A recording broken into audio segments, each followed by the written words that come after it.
Everyone, welcome to my YouTube channel Commercify. आइए देखते हैं कंपनसेशन सेस एक्ट होता क्या है। आई होप कि आपको मेरी वीडियोस अच्छी लग रही होंगी और मेरे हैंड रिटन नोट्स आपको सभी को समझ आ रहे होंगे। तो आइए देखते हैं कि कंपनसेशन सेस आखिर होता क्या है। पहले, compensation cess is a kind of tax which will be collected over and above the declared taxes by GST Council, that is CGST, SGST, IGST and UTGST। जो ये कंपनसेशन सेस है वो एक तरह का टैक्स ही होता है जो कि over and above the existing taxes लिया जाता है कंज्यूमर्स से। तो ये किस सेक्शन के अंडर आता है, अब वो देखते हैं। GST compensation cess imposed under section 8 of GST compensation act 2017। ये सेक्शन 8 के अंडर आता है जीएसटी कंपनसेशन एक्ट 2017 के। तो हमें दो चीज़ें पता लग गई कि ये भी एक तरह का टैक्स ही है और ये सेक्शन 8 के अंडर आता है जीएसटी कंपनसेशन एक्ट 2017 के। आइए देखते हैं तीसरी चीज़ जो कि है ये किस पर लगता है। It is imposed on which things? Charge on luxuries sin items only, for example cars, cigarettes, tobacco, pan masala etcetera. जो ये कंपनसेशन सेस है ये लग्जरी के ऊपर लगता है और सिन आइटम्स के ऊपर लगता है, जैसे कि कार एक लग्जरियस आइटम है। Cigarettes they are sin items, tobacco, pan masala they are sin items. तो इन चीज़ों के ऊपर कंपनसेशन सेस लगता है। Moreover, it is charged on interstate and intrastate transactions over and above the GST। ये दोनों इंटरस्टेट और इंट्रास्टेट दोनों ट्रांजैक्शंस के ऊपर लगता है। ऐसा नहीं है कि अगर हम इंटरस्टेट सप्लाई करेंगे तो ही ये लगेगा। No, it's not like that. ये दोनों इंटरस्टेट और इंट्रास्टेट सप्लाई के ऊपर लग सकता है। It is applicable on goods और सर्विसेज बोथ। ये दोनों गुड्स और सर्विसेज या फिर गुड्स एंड सर्विसेज दोनों पर लगता है। और आइए देखते हैं कि ये कितने समय के लिए लगेगा। For how long time will it be imposed? It would be imposed for next 5 years only। जब से GST आया है, that is 1 जुलाई 2017, उससे लेकर 5 years तक, उससे आगे 5 years तक ये टैक्स लगेगा। Thereafter no cess will be levied। उसके बाद कोई भी सेस नहीं लेवी किया जाएगा over and above the existing GST rates। Why is it levied? आइए देखते हैं कि ये आखिर लेवी ही क्यों किया जाता है। Why there is a need to levy this? It has been levied to pay the compensation for the state for the loss of revenue in result of implementation of GST. जो एकदम से GST आया है उसके loss को compensate करने के लिए स्टेट्स को एक राहत दी गई है, रिलीफ दी गई है कंपनसेशन सेस के रूप में। तो ये लेवी किया जाता है ताकि स्टेट्स को कंपनसेट कर सके हम लॉस के लिए, उस लॉस के लिए जो कि उन्हें बियर करना पड़ा है due to the implementation of GST. तो ये था कि ये क्यों लेवी किया जाता है। आगे आइए देखते हैं who will collect this cess. आखिर कौन ये सेस कलेक्ट करेगा? All the tax payers who under GST except section 10%, जो कि कॉम्पोजिशन लेवी के अंडर कवर होता है, will collect and remit the cess to central government।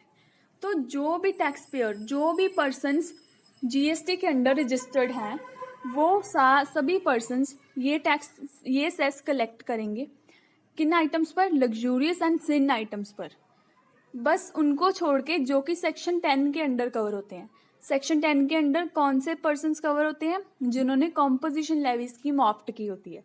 तो सभी टैक्स पेयर्स जो भी जीएसटी के अंडर रजिस्टर्ड हैं, कॉम्पोजिशन लेवी वालों को छोड़कर सारे वो ये कंपनसेशन सेस कलेक्ट करेंगे on the sale of luxurious and sin items.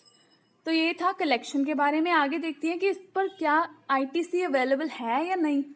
ITC shall be available to the assessee but permitted only for payment of cess।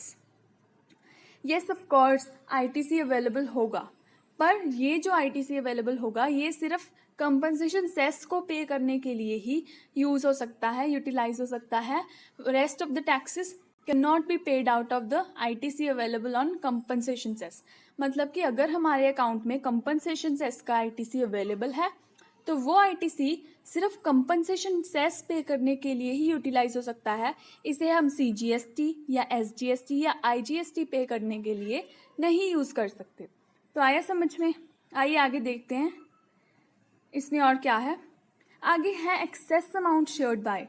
अगर कंपनसेशन सेस फंड में अगर कोई अमाउंट बच जाती है स्टेट्स को कंपनसेट करने के बाद भी, तो वो कैसे शेयर की जाएगी, इस पॉइंट में ये है। आइए देखते हैं इसमें क्या लिखा है। If any fund at the end of 5 years, अगर 5 years के बाद कुछ बचता है, इफ़ इट इज़ लेफ्ट और नॉट यूटिलाइज्ड, अगर कुछ बचता है और वो यूटिलाइज नहीं किया जाता, then the excess amount will be shared by states and central government. तो वो एक्सेस अमाउंट है वो स्टेट्स एंड सेंट्रल गवर्नमेंट में शेयर की जाएगी और वो रेशो बाद में डिसाइड कर ली जाएगी स्टेट्स एंड सेंट्रल गवर्नमेंट के द्वारा। उसके बाद है when is amount of loss to state paid. आखिर ये जो अमाउंट ली जाती है कंपनसेशन सेस के रूप में वो कब पे की जाती है, क्या वो साथ के साथ पे करते हैं या फिर at the end of 5 years पे करते हैं। आइए इस पॉइंट में देखते हैं कि क्या है। The state account will be audited by CAG, controller and auditor general state account को ऑडिट करेगा। उसके बाद amount will be clear to the state for the loss of revenue. देखिए सबसे पहले स्टेट का अकाउंट मतलब स्टेट का टैक्स अकाउंट वो क्लियर किया जाएगा, ऑडिट किया जाएगा, देखा जाएगा कि एक्चुअल में उसे लॉस हुआ है या नहीं, कंपैरिजन करके बेस ईयर के साथ। अगर उसे लॉस हुआ है तो ऑडिटर ये पास कर देगा कि स्टेट को अमाउंट दी जानी चाहिए, बट अगर उसे लॉस नहीं हुआ है तो वो अमाउंट कंपनसेशन फंड में ही रहेगी। But preliminary amount shall be paid on every 3 month, 2 month, half yearly as the case may be. तो हमने इस पॉइंट में ये देखा है कि एवरी ईयर हर साल रेवेन्यू शेयर किया जाएगा। ऐसा नहीं है कि 5 सालों बाद ही मिलेगा, बट ये हर साल दिया जाएगा। But preliminary amount shall be paid on every 3 months, 2 months और half yearly as the case may be. State के विल पे डिपेंड करता है कि वो 3 months पे भी दे सकती है, 2 months पे भी दे सकती है और हाफ ईयरली भी पे आउट कर सकती है to the states for the loss they have incurred due to the implementation of GST। आइए देखते हैं आगे क्या है इसमें। आगे है बेस ईयर। बेस ईयर का कॉन्सेप्ट है इसमें। बेस ईयर वो होता है जिसके साथ हम कंपैरिजन करते हैं, जिसके साथ कंपैरिजन किया जाएगा इस साल की इनकम का। तो बेस ईयर किसको माना गया है, फाइनेंशियल ईयर 2015-2016 को हमने बेस ईयर माना है, GST काउंसिल ने बेस ईयर माना है और हर साल उसमें 14% ग्रोथ रेट ऐड किया जाएगा।